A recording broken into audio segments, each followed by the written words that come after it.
Are you going to address accountability for white leftist streamers from Sean the Black? What happened? What happened? What is this? We, as the left of center movement, including liberals, have spent the last What 8 happened? months. What is this? Don't sludge Sean the Black chat. Yeah, no, Sean the Black is the GOAT. What is it? What is chat talking about? What happened? What is this? What's going on? Radically changing everything about the way we approach politics for straight white dudes. We've radically changed the way that we approach politics as a whole. It's not really 6 years. No, but we've specifically named it, right? We've named it for the past 8 months since the election. They're saying, okay, we are only going to hyper fixate and focus on only how we attract straight white men, young straight white boys. And people got mad at the very clear assumption, the idea of maybe talking to black people. The idea of talking to black people, right, was so radically and fundamentally off-putting to white leftists, but they were totally fine with radically restructuring the entirety of the media ecosystem around politics, around straight white men. I agree with this, but the one caveat I have is that white supremacy is such a powerful force that I think young black and brown kids, young black and brown men also literally positively respond to white supremacist adjacent or white centric content in a really devastating way. This is part of the reason why. Wait, is he calling you out? No, he's not calling me out. What do you mean? I don't do this anyway. When have I ever literally been no, why don't we care about the feelings of white men? I don't do that. I think that is the reason why, as a matter of fact, that's the reason why the Trump movement has become this much more diverse movement. American fascism is not as segmented by racial boundaries as we would normally expect it to be, if that makes sense. In some ways, it still obviously is, because yes, black people don't fuck with Trump, broadly speaking, right? But there is certainly a diversity element that did not exist before, I think.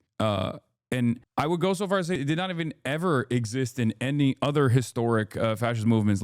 You don't have just some collaborators. You just straightforwardly have loyal soldiers, loyal servants of white supremacy that happen to not be white. I mean, the most famous neo-Nazi right now is a Hispanic dude, right? Sure, white is a social construct. It's completely made up. But the most famous neo-Nazi in America currently is literally a dude whose last name is Fuentes, okay? Nicolas Fuentes. That's crazy. Yeah, you got Dinesh D'Souza. You got Kanye West trying to do his thing. I don't know. I mean, he's not getting a lot of, I don't know where he is, but it's not like the David Dukes of the world any longer, if that makes sense. It's the whole, Stone Toss is Puerto Rican. Stone Toss is a very famous Nazi comic, right? He's fucking Puerto Rican.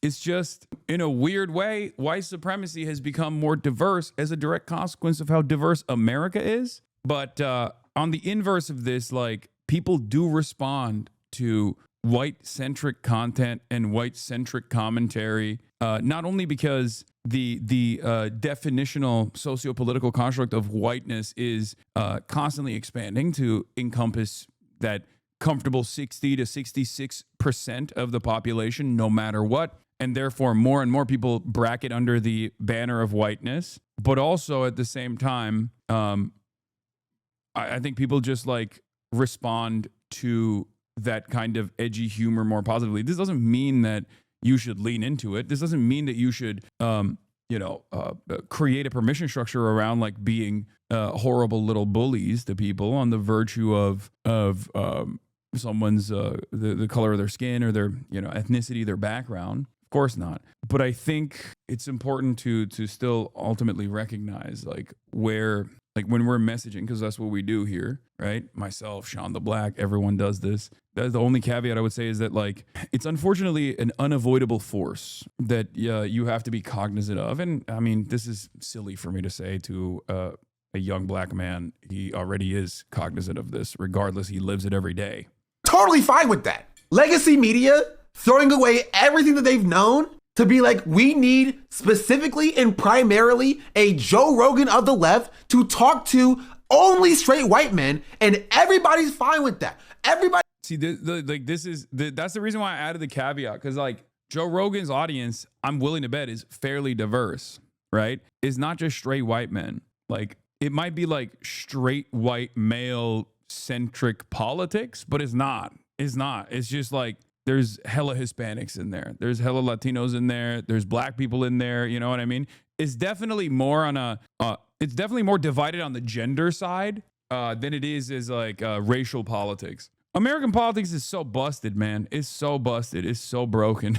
It's hard. It's hard to put a finger on it. But yeah, no, I'm not missing the point Sean is making. I agree with the point that Sean is making. The point that he's making is the exact same point that I made as well in the aftermath of the 2016 election, when they did this exact same thing in the aftermath of the 2016 election, where everyone was like, what happened to the white working class vote? Where are the white working class? Why did the white working class go and vote for Donald Trump? Blah, blah, blah, blah, blah. We got to win these white working class people back. It's like, it's stupid. He's fine with the journey to find the one piece of politics, which is how do we create the Joe Rogan of the left? Nobody has any problem with that. But when you have just the slight assumption, when you have the notion, the mere suggestion of, hey, let's talk to black people, people act like you killed fucking God. Like, what are we talking about here? Are we insane? And that's not indicative of white supremacy? Hispanic dudes possibly, but not many black dudes fuck with Joe Rogan. No, black dudes fuck with Joe Rogan too. Dude, everybody fucks with Joe Rogan. Nobody bats an eye at, yes, we need to radically shift how we talk about media as a whole to center straight white men. But when it comes to being like, hey, let's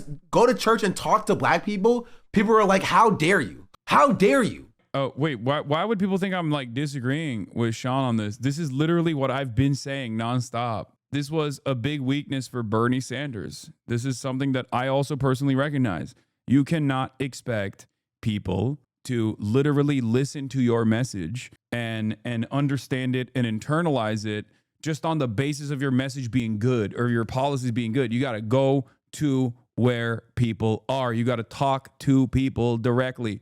Okay? This is certainly a weakness on the left. It's something that I talked about in the aftermath of the Zoran analysis and the Zoran victory within the Democratic Party primaries, as a matter of fact. If you recall, I said one of the things that Zoran needs to do is, and one of the things that the DSA needs to do, one of the things that like a left movement needs to do is to tap into young black men in particular who already feel rudderless, who feel discouraged about their future within the Democratic Party, and try to get them to participate in the political process, but from a left position. You know, like this is a real problem. This is a real issue. You know what I mean? Genuinely. How dare you saying that we need to market and talk to the issues that black people face? Yeah, you liberal, you freaking liberal, you wrecker. How dare you say that we need to talk to what black people face? It's like